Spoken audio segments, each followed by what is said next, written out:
বাগদিয়া এলাকার ভাই বন্ধুগণ, দোকানদার ভাইরা, রিক্সাওয়ালা, শ্রমিক ভাইরা, আমরা আপনাদের খেদমতে এসেছি বাংলাদেশ জামাত ইসলামীর পক্ষ থেকে গণসংযোগ করতে।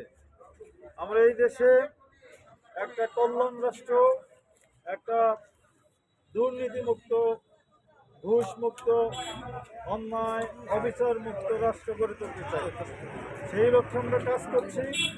আমরা যেখানেই যাচ্ছি সেখানেই জনগণের বিপুল সাড়া পাচ্ছি এবং জনগণ এবার আশা করি যে একটা নতুন সরকার দেখতে চায়, নতুন দলীয় সরকার দেখতে চায়।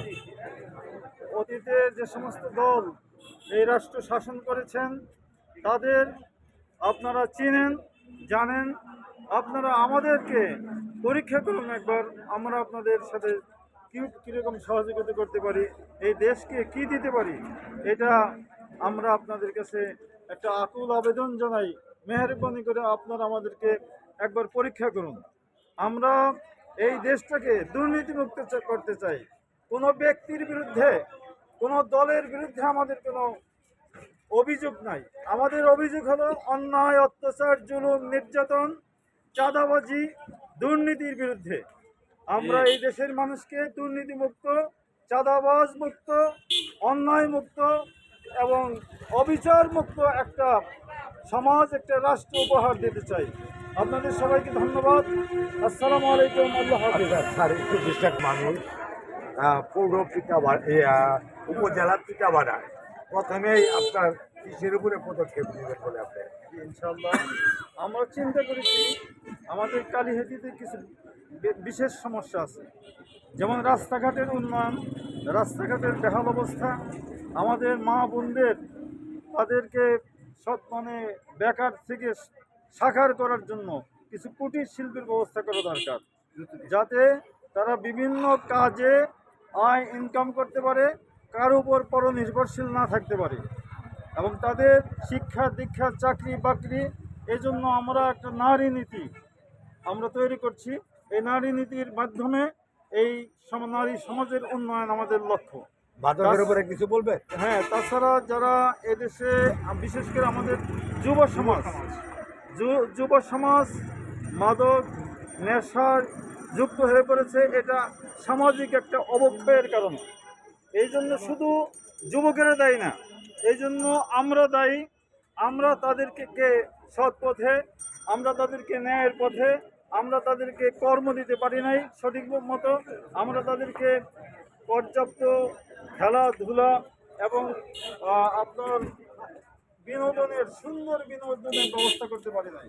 এই কারণে এমনকি আমরা যে আজকাল এই মোবাইল দেখি, এই মোবাইলগুলো অনেক ভালো সার্ভিস দিতে পারে। মোবাইলের মাধ্যমে নীতি শিক্ষা দেওয়া যায়, চরিত্র শিক্ষা দেওয়া যায়, ধর্ম শিক্ষা দেওয়া যায়, জ্ঞান শিক্ষা দেওয়া যায়, বিজ্ঞান শিক্ষা দেওয়া যায়, কারিগরি শিক্ষা দেওয়া যায়।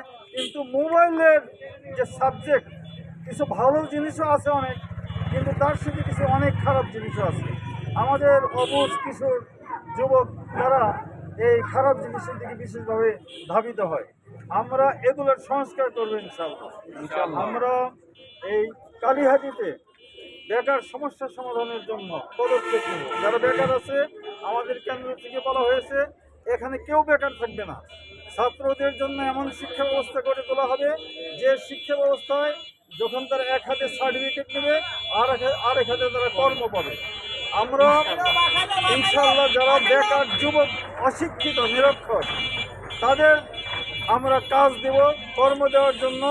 আমরা প্রাথমিকভাবে 10 লাখ টাকা করে দেওয়ার প্রতিশ্রুতি দিয়েছি।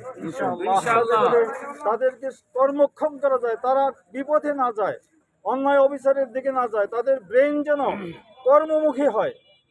মানে অলস মস্তিষ্ক শয়তানের আড্ডাখানা, আমরা ওই মস্তিষ্কটা ধোলাই করতে চাই ন্যায়ের পক্ষে ইনশাআল্লাহ। আমরা পরিকল্পনা আছে, একটা আমূল পরিবর্তন করতে চাই।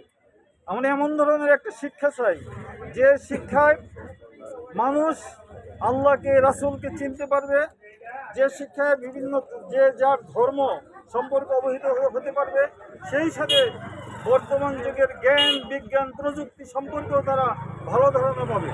তারা সুনাগরিক হবে এবং আধুনিক বিশ্বের সাথে তাল মিলিয়ে চলতে পারবে।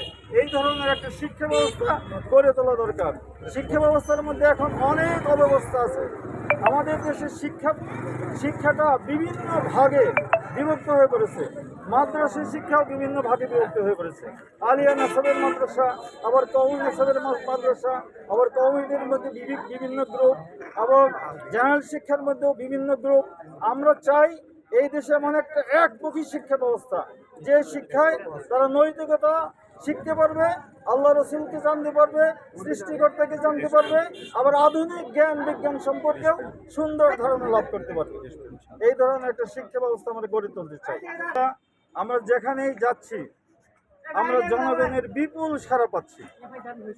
আল্লাহর রহমতে আমরা মনে করছি যে জনগণ এবার আগের যে সমস্ত সরকার, যে সমস্ত দল রাষ্ট্র পরিচালনা করেছেন, তাদের বিকল্প আমাদেরকে বেছে নেবে, এটা আমরা বিশ্বাস করি। হিন্দু, মুসলিম, বৌদ্ধ, খ্রিস্টান সকল শ্রেণীর মানুষ আমাদের সাথে আছে। শুধু তাই না, আপনারা লক্ষ্য করেছেন যে বিভিন্ন বিশ্ববিদ্যালয়ে যে নির্বাচন হয়েছে, এই নির্বাচনে ইসলামপন্থী ছাত্রছাত্রীরা বিপুল বিজয় অর্জন করেছে। এই বিজয়ের পিছনে শুধু ইসলামী ছাত্র শিবির কিংবা ইসলামী ছাত্রী সংস্থা ছিল না, এখানে সাধারণ ছাত্রছাত্রীরা এবং আপনার যারা নিরপেক্ষ ছাত্রছাত্রী, তারা বিপুল ভোটে তাদেরকে বিজয়ী করেছে। এই বিজয়টার মাধ্যমে এই দেশের জনগণকে একটা দিক নির্দেশনা দেওয়া হয়েছে যে সামনের নির্বাচনে তারা যেন ইসলামপন্থীদের বিজয়ী করে। এখন আমরা আর কথা বাড়াতে চাই না। আপনাদেরকে ধন্যবাদ। আসসালামু আলাইকুম রহমতুল্লাহ।